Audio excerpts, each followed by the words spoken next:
আমি লীগ হায়নার কবল থেকে রাস্তা মুক্ত করে আমরা যখন নতুন ভাবে আমরা রাস্তা করতেছি, এই মুহূর্তে একটা কুচক্রী মহল এসে আমাদের রাস্তাকে বিঘ্নিত করার জন্য রাতের আধারে হয়ে এসে আমাদের এই রাস্তাকে তারা বাধার সম্মুখীন করছে।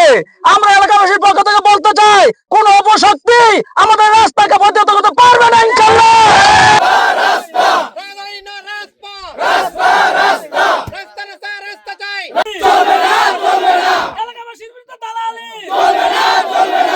আমাদের এসেছিলেন তিনি আমাদের চেয়ারম্যান, ওরা আমাদের রাস্তা বাধা দিছে। ওরা কেন আমাদের রাস্তা বাধা দিবে?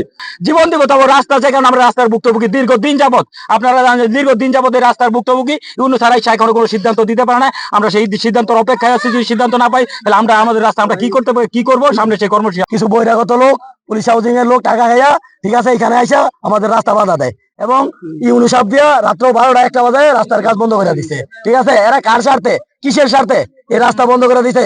আমাদের এই এলাকাবাসী জনদুর্ভোগ সৃষ্টি করতেছে। ঠিক আছে, এটা এলাকাবাসী এবং জনতার সামনে পরিষ্কার করতে হইব। গ্রামবাসীর মধ্যে কোনো বিরোধ নাই। যে বিরোধিতারা আসছে সেটা হলো আউটলোক, কোন আনন্দ হাউজিং এর ভাড়াটিয়া লোক। এরা এখানে আওয়ামী লীগের কিছু দোসর আছে, কিছু দালাল আছে, ওদের মাধ্যমে এখানে বিএনপির কোন লোক বা আমাদের দক্ষিণবাগ গুতিয়াবো গ্রামের কোন লোকের বিরোধ নাই।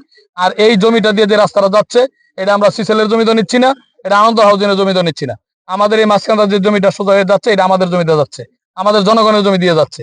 অতএব এখানে যারা বিরোধিতা করে তাদের অসৎ উদ্দেশ্যে বিরোধিতা করতেছে, তাদের উদ্দেশ্য ভালো না। জনগণের বিরুদ্ধে গিয়া কেউ কোনোদিন টিকতে পারে না।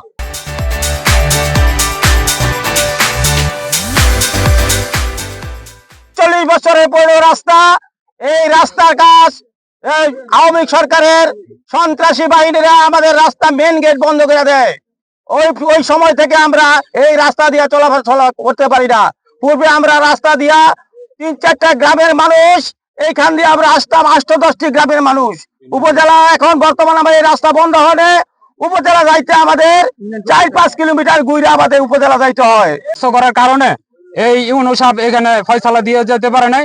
এখানে গাড়ি যে আটকাছে এগুলো আমাদের এলাকার লোক। আমরা এলাকাবাসী রাস্তার পক্ষে, যারা বিপক্ষে আছে ওরা কিন্তু আমাদের এলাকার না, ওরা বহিরাগত।